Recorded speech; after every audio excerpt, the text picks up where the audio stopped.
Igama lami ndinguNomonde Jali. Igama lami nguPinki wakamkhize.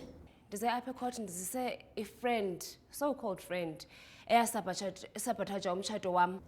Ngiye ngaboshwa umngani wami wangilethe ecourt because umntwana wami uwisa ikhekhe lakhe ngephutha emshadweni wakhe. So ndifuna compensation for lento wayenzayo. Ayala asakhuluma. Ukhuluma lokho? Awu. Funa sikhulume kunjani nto? Ngisho ukukhuluma lokho esijwayele ukwenza. Hayi. Izikakhulu nje. Sibisi kakhulu. Stand.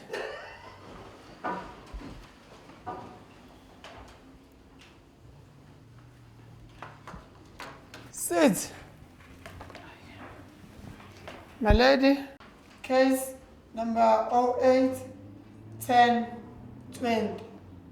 Phakathi kaPinki Mkhize kanye noNomonde Jali.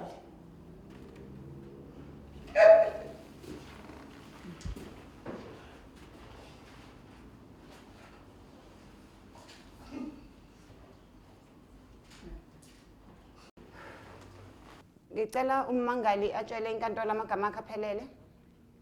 Igama lami ndinguNomonde Jali. Ummangalelwa atshele inkantolo amagama akhe aphelele. NguPinki Mkhize. Ngabe size ngane enkantolo?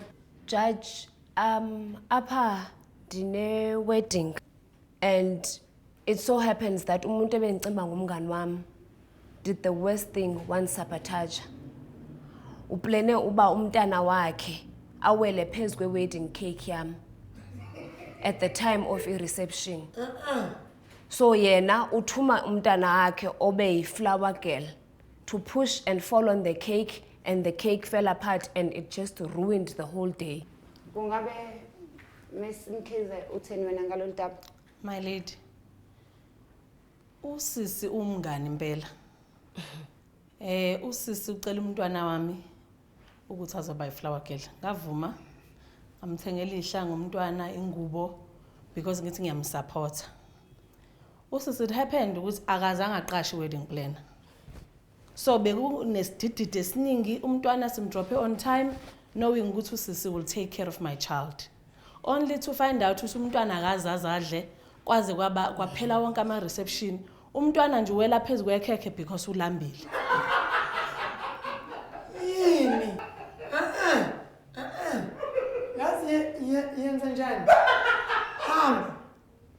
Cela usukume uhambe ungayi kini, ungayi kubo kwentombi yakho, ungayi ndawo, hamba nje. Qhubeka uhambe, ulepe uhambe. Kaze ngibone into nje. Nomunye uzohamba naye angayi kubo aye la aya khona. Ukuthi uyapi angazi. Malejo.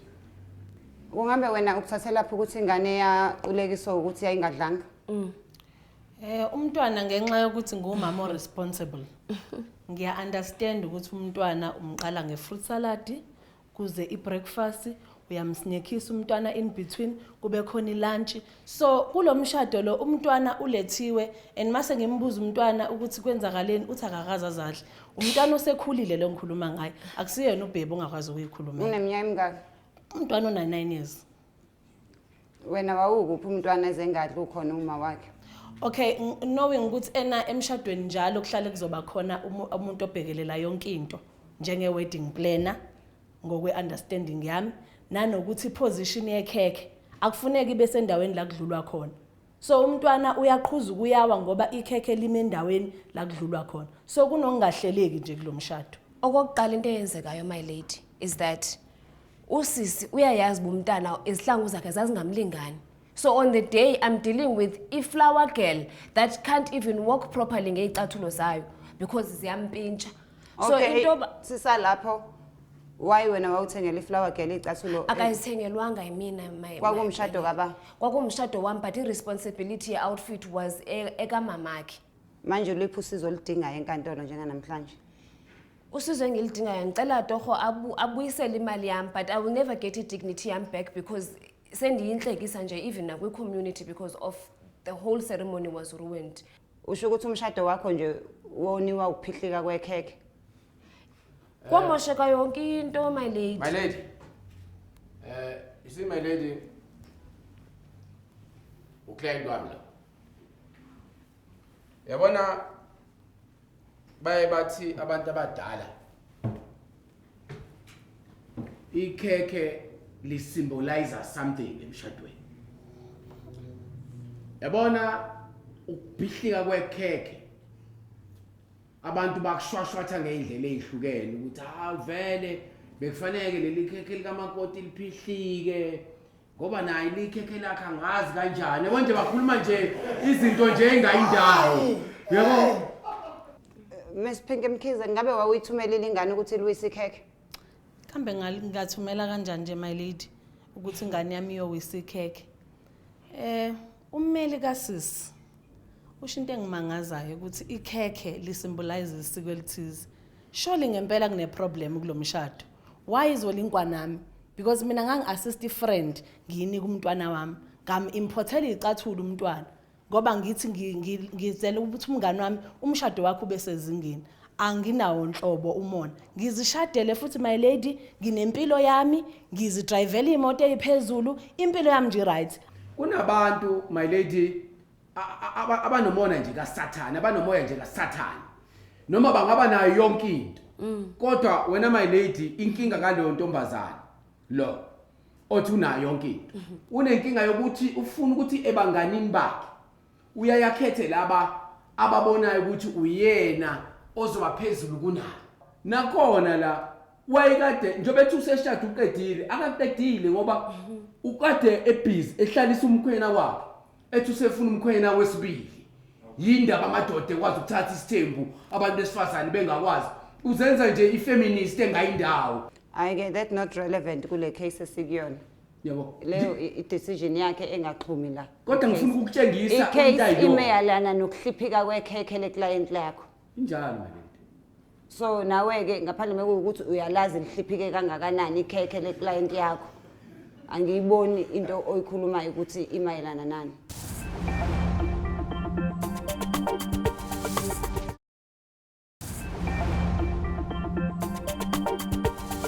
My lady angithi ngizama ukuthi kuyofanele my lady akwazi ukusithola isigwebo simfanele. Ngoba asikwazi ukuthi labantu singabayeka baqhanase nje ngoba nakho bethi ba drive imoto ezinkulu. Akafuni ukubona Phela ikhekhe akalishayisanga ngemoto. Kanti kodwa my lady angithi uyakuhlanganisa yonke lento yena kade sitshela ilo information la. Kodwa imoto ayixhuma ekhekheni. My lady umuntu ngeke umthengele imoto ekhekhe lingekho right. Ingakho ngithi iyahlangana. One way or the other. Kusho ukuthi umuntu ngeke umthengele Ikhekhe ikhekhe ngekho right. Kusho ukuthi sisi njengoba ethi uneyimoto ezinkulu kusho ukuthi ikhekhe lakhe li right. Nangu umuntu onenkinga yekhekhe lihliphikile. You see my lady akafuni ukubona uclient wami ephumelele. Wabona ukuthi mangabe ehliphisa indaba yekhekhe lakhe. Leyo nto iba istigma esihlala ungunaphakade ngoba abantu bebekudescribe kuzothiwa wilo sisi lo owahlishikelwe ikhekhe. Yini lento manje abantu babuka wena njengomuntu onekhekhe elumbhedo. And leyo nto ngifuna siyibuke. It goes a long way. It goes a long way. Into yekhekhe is a very critical issue. Because it's not just a cake. It is a cake. Ngabe wena ukuwa kwekhekhe kwakuhlukumeza ngani? Emotionally, psychologically, And otherwise. No. Kwase kudliwe emshadweni ngesikhathi ikhekhe lakho lihliphika. Kwakuqedwe kudliwa ama-start and then sayothatha i-pictures, so we were coming back manje to sit on the table and have. Yes. So lihliphika ikhekhe lakho lingakasikho. Alisikiwe. Uyibiza ngani into maleki? Sengitshele sengiqonza manje ngithi ngiyalisika nanti ikhekhe. Sengifika ngulolile nommese. Ngiyafika ikhekhe lihliphikile. Uyibiza ngani leyo? Kungabe umkhonyana wakwazi ukuqhubeka alisike ikhekhe selihliphikile linjalo? Wayizothi. Sazama ukwenza lonto sikwazi ukuyenza. Kwase kuyinto eyindavundavu. Ikhekhe liphatanisiwe my lady. Ayikho into osungayenza ngayo. kungabe wena uma describe ikhekhe ukuthi laselihliphike kanjani unga describe ukuthi lalisangasebenziseka noma laselidestroyekile nje. My lady, ingane ngoba incane yawala esayidini lekhekhe. Aluwanga lonke lona la selibheda ngoba vele equality vele kwangathi yayingekho right kwasekuqaleni. Wena uthi equality yekhekhe lakho before lihliphike yayi right. It was perfect, my lady, and lalinconywa nguwe wonke umuntu bese abazange abalibone ikhekhe lihle kanje. Wena ikhekhe lakho walihamba ulithintisa wonke umuntu abone equality. Kolale kwi-display kaloku babelibukela from a a distance. Bafisa ukubelangazalela ukuthi lizofika nini le moment ukuze sikwazi ukuthi sizwe lelona. Zase zikhona izithombe zaseyishuthiwe zekhekhe lakho before liwe. Zase zikhona your worship. So manje uaffecteke kanjani mekuthi ikhona izithombe zekhekhe because ikhekhe lomshado lesuke ibalekile ukuthi libe khona izithombeni. Akukona ukuthi libe khona ezithombeni kuphela ukuthi on the actual day siyafuna uyiba nayo la moment silisiki ikhekhe. Kwakunabantu abangakanani emshadweni wakho? 250 people. So ikhekhe lakho lalizodliwa abantu abawu250 ngosuku olulodwa. Hayi kaloku Kuba kanjalo. lelizaba khona elishiyekayo. Okay. So kwakuzodla 250 people liphinde lisale. Lishiyeke for ifamily nathi apha endlini. Shuthi ikhekhe lakho lalilikhulu. Lalikhulu. And yabona umkhwenyana devastated because wagcina ngalisikile. Kungabe kukhona kokugcina ofisa ukusho ngaphambi kokuthi sithathe isinqumo. Mina ngifuna ukuthi usisi mina ngibona ukuthi wayengahlelekile umngani wami lo ngoba ngempela ikhekhe kwakufanele alibeke phambi kwakhe. Ngabe kukhona kokugcina nifisa ukusho ngaphambi kokuthi ngithathe isinqumo. My lady iyandimangaza because so called mhlobo lo wami knows a lot about weddings but andikambone kuphuma nayo nomnye umtshato. Iyona into ofuna ukuyisho leyo. Ndifuna ukuthi kuye ndicela abuyisele imali yami because uyayazi yonke lento ayenzileyo ba i-wrong nguye waye out of line owenza sure ba umntana wakhe uwela ngakwikeke yami kuthene ezawuhambela ecaleni umntana kodwa xa sihamba as i-flower girls ne tontoni sihamba sonke kwilayini yena ezawuphuma ecaleni azawukwazi ufika abegilana neekeke ezingamfuniyo. Uyayazi ba kutheni la mntana wayehambela ecaleni akho mntana wayelambile. My lady angivumeli le kayishoyo. Usisi mina ngiyabona ukuthi useyashoda ezimalini. Usefuna nje indlela yokuthi ngabuzile nje umngani wathi mngani ses overspendile ngicela ungiboleka imali. Hayi lamanga sengilethele wona la ecourt.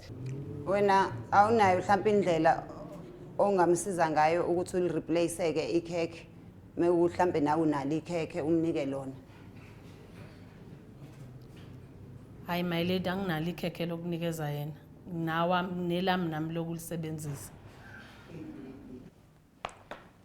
Pinky Mkhize.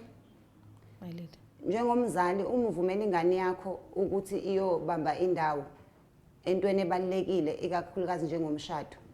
Ingane no9 kuyiresponsibility yakho ukuthi inomuntu oyigadile. Kuyiresponsibility yakho ukuthi idlile futhi idle ukudla okuhambisana nesisu sayo. So ukuthi wena wawukhona emshadweni kodwa awuzange nawe uyinakekele ingane ukuthi idle. Ngiphatha kabi mina. Utshengisa ukuthi umzali ongekho responsible. Sisinomonde tshale. Umshado owakho. Abantu bamemile bayi responsibility yakho. Uma uzothatha ikhekhe lakho ulibeke ebudedengu lizodlala izingane zilihliphise. Uma wena uhluleka ukugada ikhekhe lakho angazi ukuthi ubani ozokugadela. And I don't think ukuthi umshado usunga tholakala ukuthi uyonakala nje wona wayindaba yokuthi ikhekhe lakho selihliphikile. Angithi naye iring uyifakile incwadi yomshado ikhona. Umkhonyana wakho mekuwukuthi uyakuthanda fanele akuthande nekhekhe lakho lihliphike linjalo. So kahle kahle uzongwastela isikhathi senkantolo. Ayikho into ozoyithola la enkantolo. Makuwukuthi ikhekhe lakho selihliphike ngalendlela yokuthi wena usuzehlisele makuwukuthi ikhekhe lakho selihliphike ngendlela yokuthi uyibona ungesana sithunzi. Bona ukuthi uzokwenzeka njani. whether you get remarried niphinde niyenze ceremony ezoba nekhekhe elisha elifresh ngobe lakho lahliphika akona kokwami lokho akona wenkantolo thina sinamacala la aserious anginaso isikhathi sokuthi nginga waste usuku lwami ngizokhuluma ngokuhliphika kwekhekhe lakho icala liphelile akukho ozokuthola nawe akukho futhi ozokuthola kuyena Imani ibe nduvanduva leli cala. Hayi ngijabule kakhulu yazi okwenzekile namhlanje ngoba umngane wami bethu uyangihlaza and yonke lento yaphenduka yangaye naleli khekhe lakhe lahliphika kahle kahle nje nasesitofeleni siyamkhipha ngalento akayenzile so ngijabule kakhulu ukuthi umntwana wami uphume free nami ngiphume ngifree. Thank you. Yes, siyazi yemphambanela la judge iphambene umthetho wayo. That means akayazi balibaleka kanjani ikhekhe emthatweni. I'm sure nalakhe akalithathi ngalendlela efanele lami elithetha ngayo. Imphambanisa qedile le judgment le and andizoyeka zayifollow up le case because elam ikhekhe lizawubhatalwa. Ndilifuna leli lahlobo lalilo.